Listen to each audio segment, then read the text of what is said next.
Noreen and welcome to my kitchen and another episode of What's for Dinner. Today we're going to use some of those turkey leftovers from our pressure cooker turkey and we're going to make a real throwback turkey tetrazzini. Only this time it's not going to take 3 separate pots. It's all going to be made in one on top of the stove. No baking of the casserole. This is super easy and so delicious, you won't even believe it. So let's take a trip down memory lane and go back to 1973 and have turkey tetrazzini.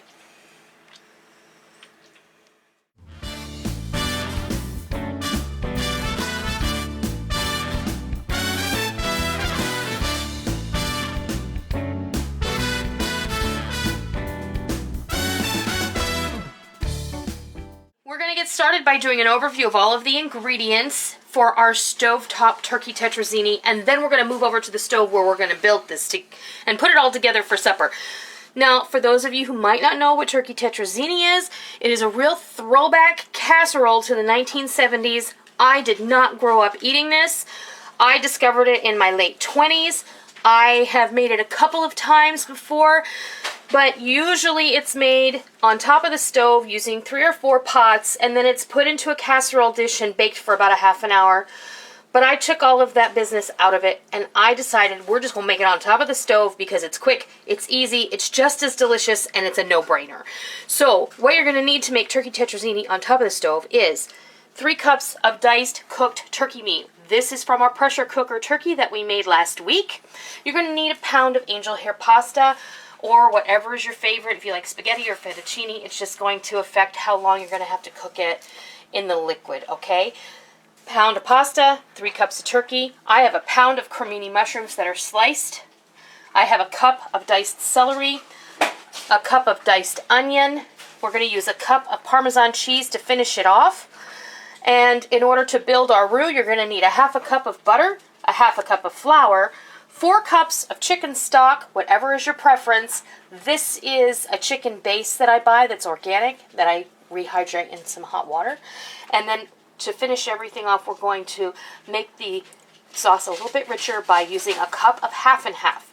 Now we're going to season it up by using 3 cloves of garlic that are minced, and a teaspoon each of poultry seasoning, Italian seasoning, salt, and black pepper. And the thing that we put in the very last minute is 1 cup of frozen peas, which of course are optional, but that's traditional in turkey tetrazzini, and I like peas in tetrazzini. I don't personally like peas that much, but in this, I can tolerate it. So, okay, we're going to move everything over to the stove, and we're going to start building this delicious stovetop turkey tetrazzini. We've got our butter melted down. I've got this over medium-high heat for right now, and I'm just going to start adding my vegetables. There goes my celery, there's my onion, and then my garlic goes in. And just saute this down until the onions are a bit translucent and the celery is a bit soft. So I want you to saute this over medium-high heat for about 5 minutes, and then we'll be back and show you what happens next. Is that called a mirepoix? This is a mirepoix, sort of, kind of. Okay, we're going to add our mushrooms in here as well. And then we're going to allow these to saute for about 5 minutes, just so that everything comes together, the mushrooms get soft and lose some of their moisture. And when it starts to sizzle and you can see the butter working its magic in there, then we're going to come back and we're going to show you what happens next. Alright, we're back. It's been just about 5 minutes, and I wanted to show you, for those of you who may be new to cooking and need to know this, you'll know when your vegetables have released all their water and it has evaporated from the pan when it stops sounding like it's boiling and it starts to sound like it's sizzling. And you can see these bubbles are getting larger and it's starting to sound sizzly. So that's when you know you're good. Okay, now we're going to add all of our seasonings. There's our Italian seasoning, our poultry seasoning, salt, and pepper. We're just going to mix that right on in there. Now take your half a cup of flour and sprinkle it over the top of your veggies. Now I know this is a bit of an unconventional way to make a roux, but this is how I'm going to do it, and this is how you want to do it for this to work on top of the stove, okay? Now it's going to get all gooey and pasty looking, and that's exactly what you want. Now you want to keep stirring this around. It's going to look like a hot mess for a few minutes. Alright, you want to cook that flour just a little bit. And the next thing we're going to do is we're going to take our chicken stock. Now we have 4 cups of chicken stock, and I'm just going to give this a little bit of a stir here. And I'm going to pour this in here. Just like that. Oh, sorry, Annie. Now I'm going to get my spoon here. I'm not going to whisk on this metal pan with a metal whisk, but I'm going to get in here and I'm going to stir. Okay. Now, what I'm also going to do is I'm going to get my pasta.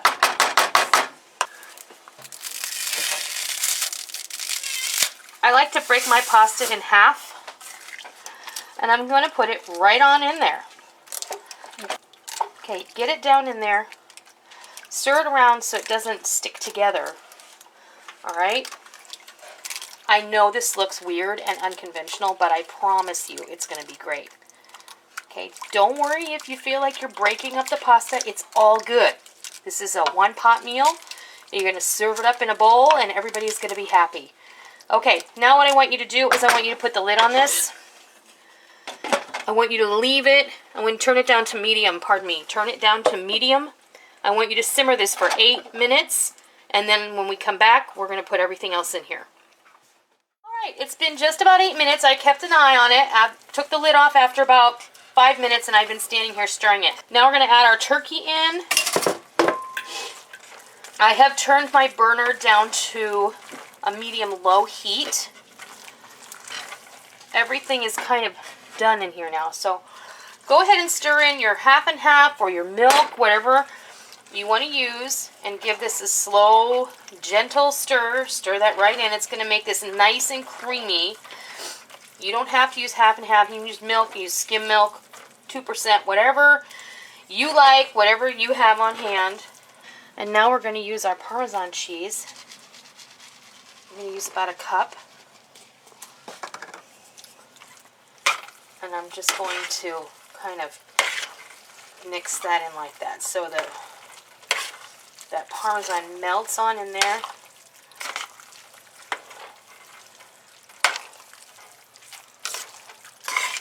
Now this makes enough for 8 people, or 8 healthy servings.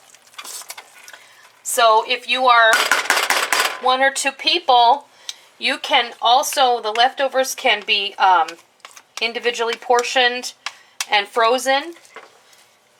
You can also make this with chicken. And the last thing we're going to do is toss in our peas. Just kind of give that a little bit of a stir. And then what we're going to do is we're going to turn the burner off.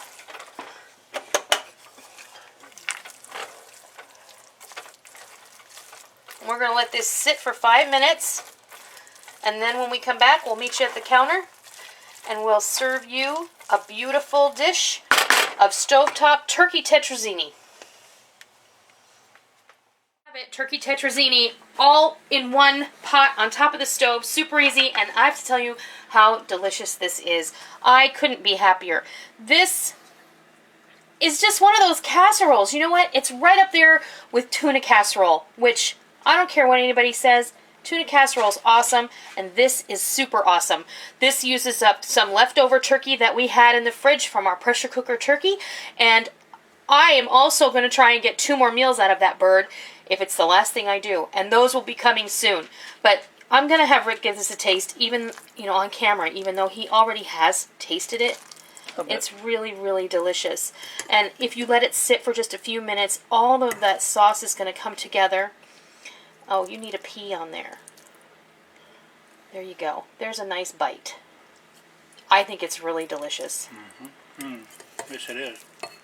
This is going to be super satisfying. It's going to be great for lunch. And the peas are perfect. I know, right? So good. Yes, very good. Now, I know I've said it before. I am not a fan of reheated leftover meat, but this is delicious. It's just perfect. The meat is just warmed through. The peas are crispy. and they have a little snap to them just like if they were fresh. That's why I love using frozen peas when I cook. So, give this one a try. Turkey tetrazzini, super easy, a lot easier than you remember making it because you're not going to dirty every pot in your kitchen. I hope you try it. I hope you love it. And until next time, I'll see ya. For joining me in my kitchen today. I hope you liked what you watched today, and I hope that you try it, and I hope that you love it. If you like what you saw, please consider hitting the thumbs up button and giving me a positive rating. And also, make sure that you hit the subscribe button if you're already not a subscriber so that you don't miss out on any of the fun we have here in our kitchen every single day. I hope that you enjoyed it. I'm really glad that you're here. Thank you for stopping by. Don't forget to come by tomorrow. Until next time, happy eating!